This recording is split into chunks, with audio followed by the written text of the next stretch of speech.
Assalamualaikum. Kita lanjut yuk belajar bahasa Inggrisnya. Masih semangat kan semua?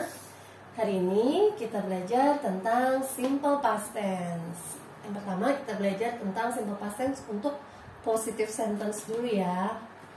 Oke. Untuk simple past tense ini kapan sih kita gunakan simple past tense? Kalau yang lalu kan kita udah belajar simple present tense. Udah pada ngerti mudah-mudahan ya. Nah, kalau untuk simple past tense ini kapan sih digunakan? Ini dia. Kita gunakan simple past tense saat kita mau mengungkapkan atau menyatakan sesuatu yang terjadi di masa lalu. Jadi ketika kita bicara saat ini, kejadian itu udah nggak terjadi lagi. Jadi itu cuma terjadi ya di masa lampau itu. Oke? Kata-kata yang biasa digunakan dalam simple past tense yang mencirikan itu simple past tense itu biasanya ada ini: yesterday, last itu bisa diikuti dengan year, month, last year, last month. Kemudian ada ago itu di depannya biasanya misalkan 2 days ago, 3 days ago, a month ago. Jadi last sama ago ini artinya kurang lebih sama, artinya tuh lalu. Misalkan last year, tahun lalu. Di sini juga sama, 2 days ago, 2 hari yang lalu. Lalu ada juga, ini kelupaan saya tulis, bisa juga yang mencirikan itu simple past tense. Bisa juga ada kata in yang diikuti dengan tahun. Misalkan in 1990. Contohnya ya, I was born in 1990. Saya lahir di tahun 1990.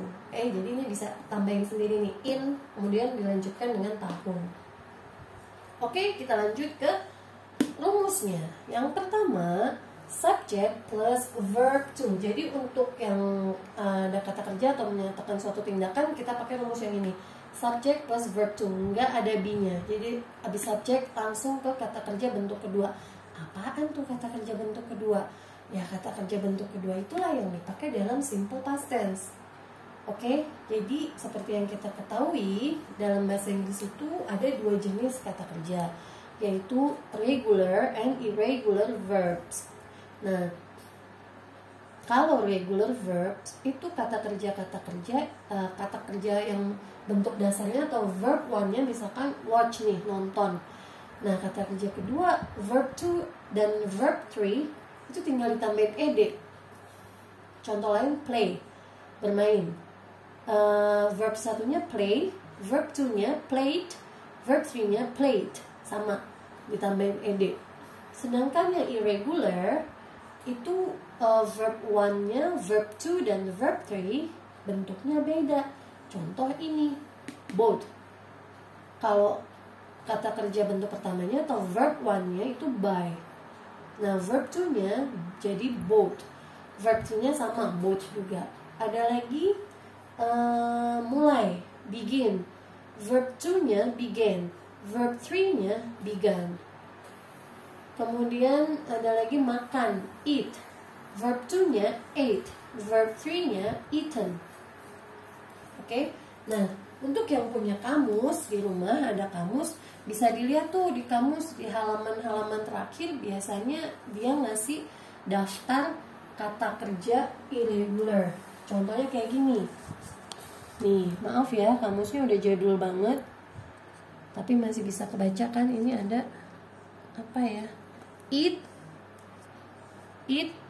ate, eaten.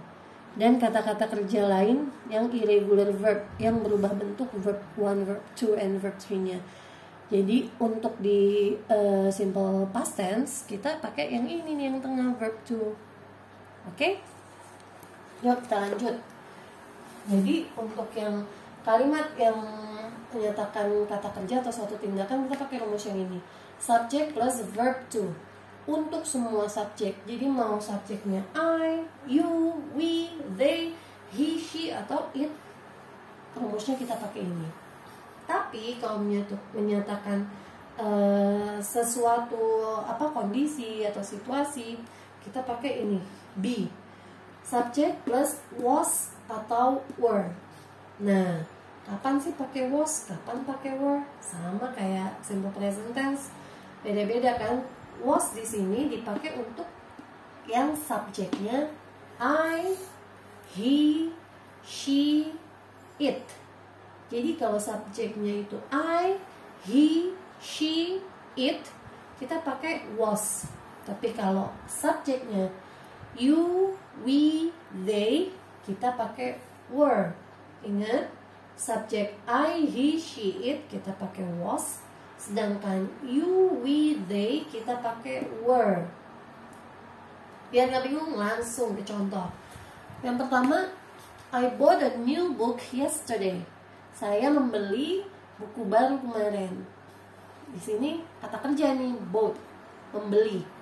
Subjeknya I, bought. Kalau misalkan kita mau ganti ini jadi dia perempuan, she, tetap aja begini, she bought. Nggak ada kalau waktu present tense itu kan ditambahin s nih kalau subjeknya he, she, it. Kalau dalam simple past tense nggak ada kayak begitu. Jadi subjek plus verb 2, udah begitu aja. Subjeknya untuk semua subjek. Subjek plus verb 2. I bought, she bought, they bought. Oke? Kemudian contoh yang kedua. Ini contoh yang pertama saya pakai yang irregular verb yang berubah bentuk. Buy, bought, bought. Nah, yang kedua contoh yang regular verb yang cuma ditambahin ed untuk verb 2 and verb 3-nya. She watched Harry Potter last year. Dia nonton Harry Potter tahun lalu. Di sini kata kerjanya watch. Kata dasarnya ini dari watch itu ini nonton. Jadi verb 2-nya tinggal tambahin ed. Subjeknya she. Ini keterangannya, cirinya yang menandakan simple past tense. Kemudian ada I was in the library 2 hours ago. Nah, kita pakai rumus yang ini. Saya lagi ada di perpustakaan 2 jam yang lalu. Berarti pas saya ngomong saya udah nggak ada di perpustakaan lagi. Saya ada di perpustakaan tuh 2 jam yang lalu. Misalkan sekarang saya ngomong jam 5. Berarti saya ada di perpustakaan jam 3. Oke? I was. Ingat subjeknya I, pakainya was.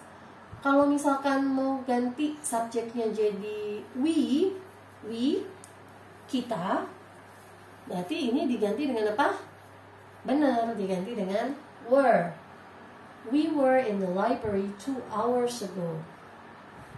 Lanjut. They were in the hospital with me yesterday.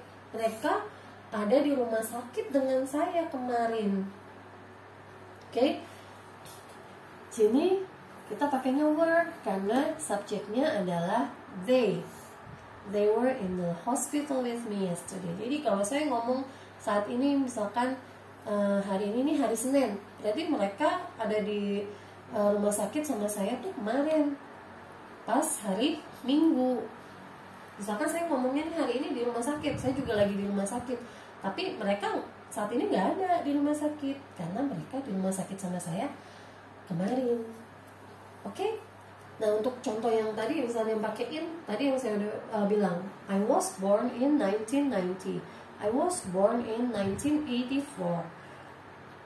Oke? Atau mau bilang dia lahir di tahun ini. Dia laki-laki. He was born in 1994, for example. Oke, gimana? Udah cukup jelas? Jadi diingat-ingat lagi, simple past tense itu kita gunakan untuk menyatakan sesuatu yang terjadi di masa lampau. Kalau kita menyatakan suatu kata kerja atau suatu hal yang kita kerjakan atau seseorang kerjakan di masa lampau, kita pakai rumus ini. Kalau menyatakan situasi atau kondisi yang terjadi di masa lampau, kita pakai rumus yang ini, was atau were. Verb to, ingat, dan ini ada ciri-cirinya. Kadang memang ada yang nggak ada, cuma keseringan ini nih menandakan simple past tense. Sesuatu yang terjadi di masa lampau kita taunya tuh ada kalimat-kalimatnya tuh ada ini. Yesterday, last, ago, dan in tadi yang diikuti dengan kata tahun. Oke? Kayaknya cukup sekian. Semoga udah ngerti semua. Sampai jumpa lagi next time. Semoga bermanfaat. Assalamualaikum.